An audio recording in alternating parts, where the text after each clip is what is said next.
Hello, and welcome back to Top of the Hill.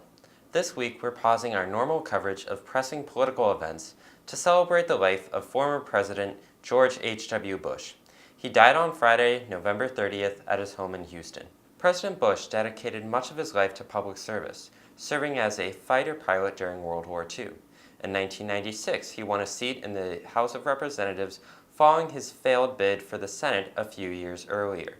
Following another failed bid at the Texas Senate seat, President Nixon appointed him as ambassador to the United Nations, followed by his appointment to the chairman of the Republican National Committee. Under President Ford, he was appointed as the CIA director. Then, in 1981, he served as vice president to Ronald Reagan after the two ran against each other in the 1980 Republican primary.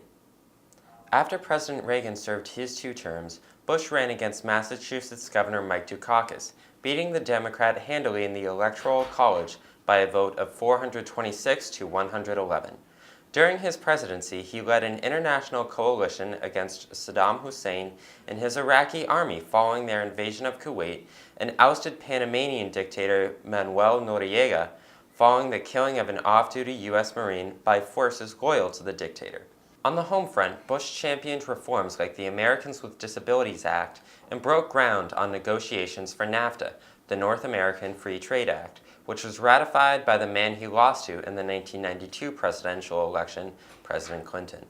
Despite their political differences, Bush and Clinton became good friends following the election. On Friday, President Clinton released a statement saying, quote, "His friendship has been one of the great gifts of my life.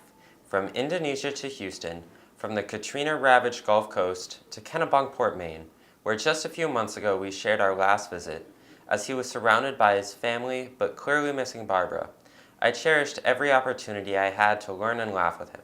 I just loved him." President Trump declared Wednesday, December 5th, a national day of mourning, and he lay in state under the rotunda of the U.S. Capitol building beginning Monday night until his funeral service at the Washington National Cathedral on Wednesday. On Thursday, December 6th, his body was taken back to Texas for his second memorial service in Houston, followed by his burial at the George H.W. Bush Presidential Library and Museum on the campus of Texas A&M University, where he will be buried alongside his late wife Barbara and his daughter Robin, who died of leukemia at the age of 3. We leave you with fellow World War II veteran and former Republican Senator Bob Dole giving a final salute to his fellow soldier and statesman.